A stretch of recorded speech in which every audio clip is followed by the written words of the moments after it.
slide that we look upon. I'm not really certain how the representatives of these organizations would feel seeing all of their names listed in the same on the same slide. I encourage more disambiguity, and also a little bit more attention needs to be paid to far left groupings. My question to you, Professor Arel, is a little bit more pertinent to what the community of concerned citizens in Canada are doing in Parliament, in Canada and in Congress, Senate, US, as well as in the EU. People are asking for sanctions, the freezing of assets, and potentially asset recovery. I would like you to try to answer, or hopefully answer, why do you believe that Germany is the only Western state, one of 10 countries in the world, which has not signed the United Nations Convention Against Corruption, which pertains to asset recovery? And second, do you believe that the European Union and the siphoned funds that have made their way from Ukraine into the EU are so immense that the EU is no longer capable or interested in actually following the requests for financial sanctions? Okay, well, can't really answer the first question. You're the expert as to why Germany hasn't signed that treaty. I don't know. In particular, the more general point about sanctions. I mean, we've heard about the Canadian policy yesterday by the Minister Baird. Sends a message, but of course it's largely symbolic, because it's not like Ukrainian elites now around Yanukovych will worry, sick that they won't be able to travel to Canada in the next few months. But the point is, if it's part of a trend and that the EU would pass something like that, then I would hurt much more, because many of them have actually a very nice property in Europe. They're in and out constantly of Europe. But the Europeans are always, all kinds of reasons, much more careful on that front. I think Taras Kuzio, either at the talk in November or in his writings for a while, has made the point that Europeans in particular, but Western powers more generally, are kind of ambivalent on this whole question of offshore accounts. Because a lot of offshore accounts are not, far away in the Caymans, but many of them are actually in Europe. Well, Cyprus was one case, but there's also other enclaves. It actually affects European or Western politics. That is, the siphoning has direct effect on their fiscal policies. And a real policy, collective policy, has yet to be established. There's apparently some steps in that direction. So when we're dealing then with the case of former Soviet Union, whether it's Ukraine or the States, well, that's where the ambivalence and the contradictions are arising. How can you enforce it towards a state, in this case, that's not even part of the European Union, whereas you're not enforcing it within the Union? So that's why that tool is not very sharp right now.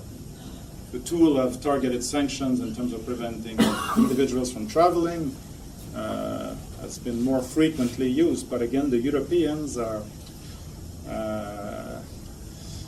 not the leaders. The Americans have used it more. So would you agree with me that the position that the European Union is in, as you have just described in response to my question, frustrates and may even provoke more frustration and violence in Ukraine, because they see a sort of hypocrisy? Well, Natalia could answer that, because she deals actually with the folks on Maidan. My impression is that it was all very sincere. At the beginning, of course, orientations towards Europe, but right now it's a Ukrainian story. And Europe becomes basically, when we say we want to live normally and we don't want the police to beat us up, and basically the state to steal assets, the corruption, that's the meaning of being European. Well, it could be an idealized meaning, but that's essentially what it means. But it's a Ukrainian story. There's an understanding that, you know, there's all the support, moral support we can get from outside. Essentially, it's going to be happening either way in Ukraine between Ukrainians, and that's what we've been observing. I don't know if that's the message you got yourself on the ground. Just to add to what you just said, Dominique, I was surprised how little people on Maidan talk about the EU. There are no expectations that the EU would solve problems in Ukraine, or that the EU will be the major actor to intervene. People rely on their own efforts. I talked to many people. No one mentioned the EU factor, actually. So. Natalia, would you post your presentation somewhere, particularly the slide with the percentage that 93% of the people on Maidan are not affiliated to a party? Is that posted somewhere? No. We can make Yes, it possible. and just to comment on the slide, to clarify for the audience, far-right groups on Maidan refer to Pravy sector's civic ad hoc movement that was formed during the Maidan. So that group involves that movement involves different groups. Some of them I've listed here, and Spilna Sprava, it's a different saying, but they don't mind using violent means to influence the outcomes. And Spilna Sprava, actually, there is a lot of controversy about its influence and its role on Maidan, actually, because they were implicated on attacks of the Administrația Prezidentă, the presidential administration on December 1, and a lot of people see them as provocators, but for now it's really hard to see what's actually happening. Thank you very much again. These are all new actors, so it's very difficult to get actually a clear sense of the topography and then on the ground. So we're still working on, again, establishing who are these groups. Clearly, I didn't even have time to have a little briefing or exchange with Natalia on that because it's ongoing, but I came to the conclusion that far right no longer really describes what is happening. Some are far right, some are far left, some couldn't care less about politics.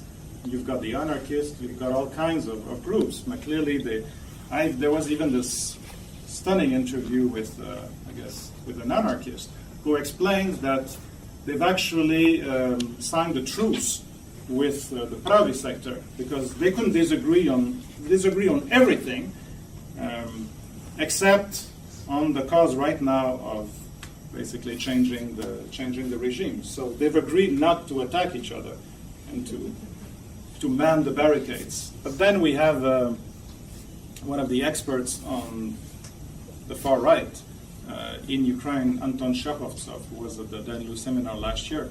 He actually was on Khrushchevskovo on the 19th as an observer. It was a terrifying experience. And he claims that even the initiative did not necessarily come from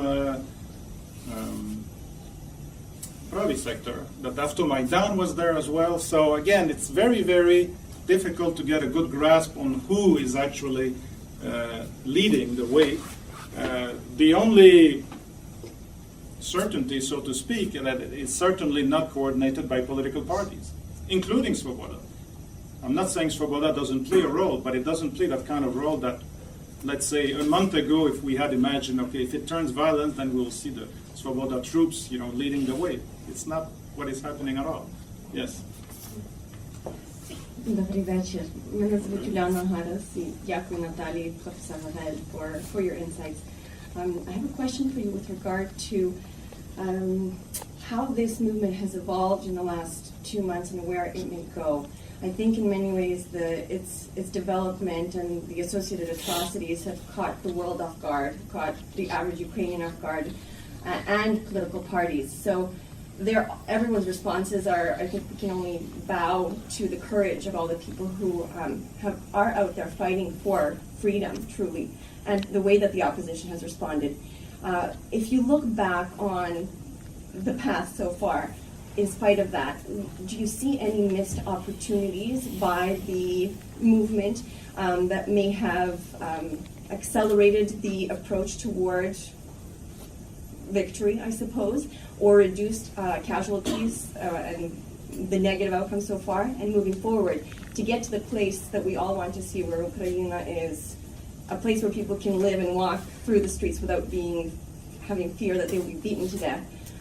What would be the most peaceful, the most effective path to that place? That's a small question.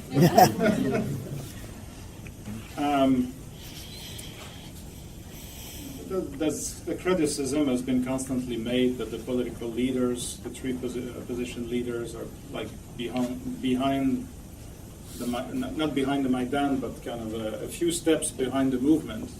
Not only are they not controlling, but they're not leading. They don't have the initiative. I'm not sure with that kind of demonstration. Initially, basically for a month and a half, no reaction except instances of force. No political reactions by the government. I'm not sure what more can be done except continue to demonstrate. And it was quite a feat, I have to admit. I thought that basically, the prolonged break, when the country basically shuts down for 2 weeks over the holidays, would kind of do it, but it didn't happen. And so, as I said in my presentation, violence is disturbing, and once you have the decision to use violence, you cross a threshold that was never crossed before for that scale of demonstrations. But it happens specifically at a political moment, where basically once they've passed the law, that you look at the law, except for the mask we can discuss, or a mask, on paper they look so almost absurd that basically there's no political life left in Ukraine. You can't even criticize a government official, that'll be slander. Then if the political channels are completely blocked, what is there to do? Well, you can go home and capitulate, or what? So that's where you enter a zone that is dangerous, but that can explain the specific timing. Even though the actors are not known, that was actually the politicians, Klitschko, with great courage, you have to admit, went there, he got hosed over and booed, and they were trying to prevent it, but that explained that particular moment. So it's, in terms of a missed opportunity, I'm not sure right now.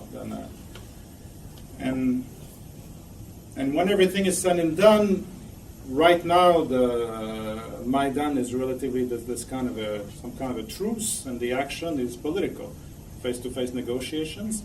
And there's some movement in Parliament.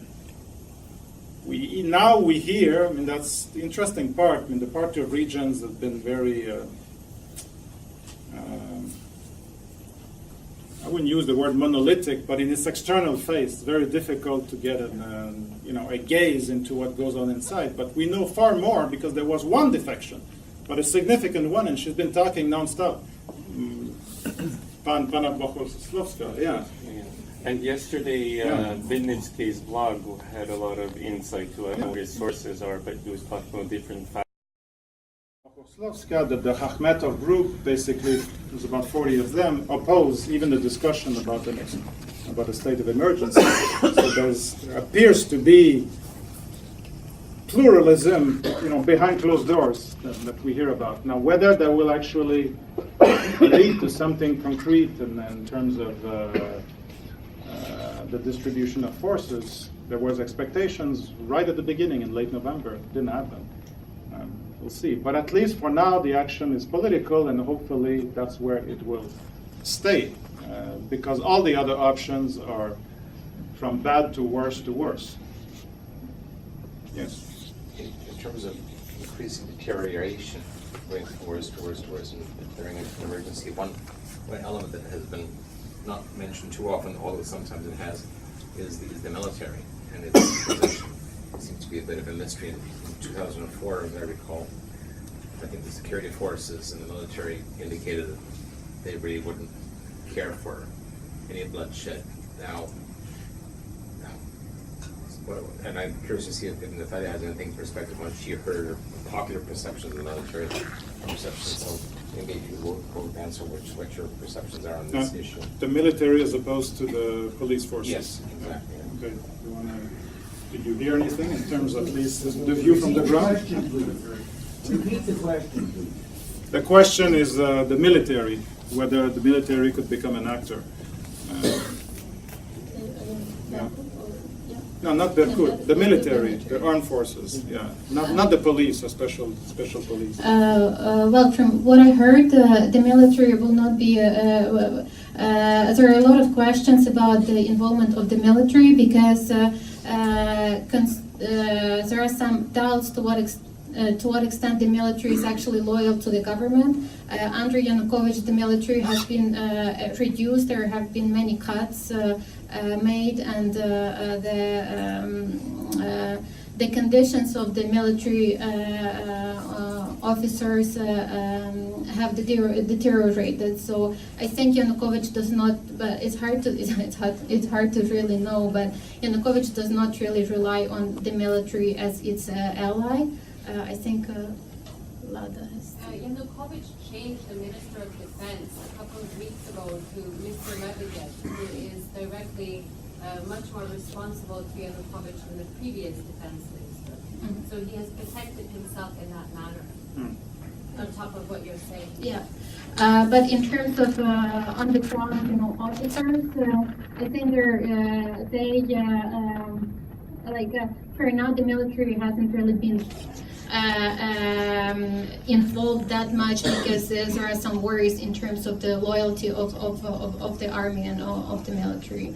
But from when I was talking to people, very few people were concerned with the military. A lot of people were concerned with Berkut, with special forces, and with a lot of people were concerned with the identity of these forces because the brutal beatings that we saw happening in Kyiv on November 30th, and then later, the death escadrons where Berkut tortured people, and they were really aggressive towards any manifestations of national identities and things like that. That raised questions in terms of, at least people had serious concerns to what extent Berkut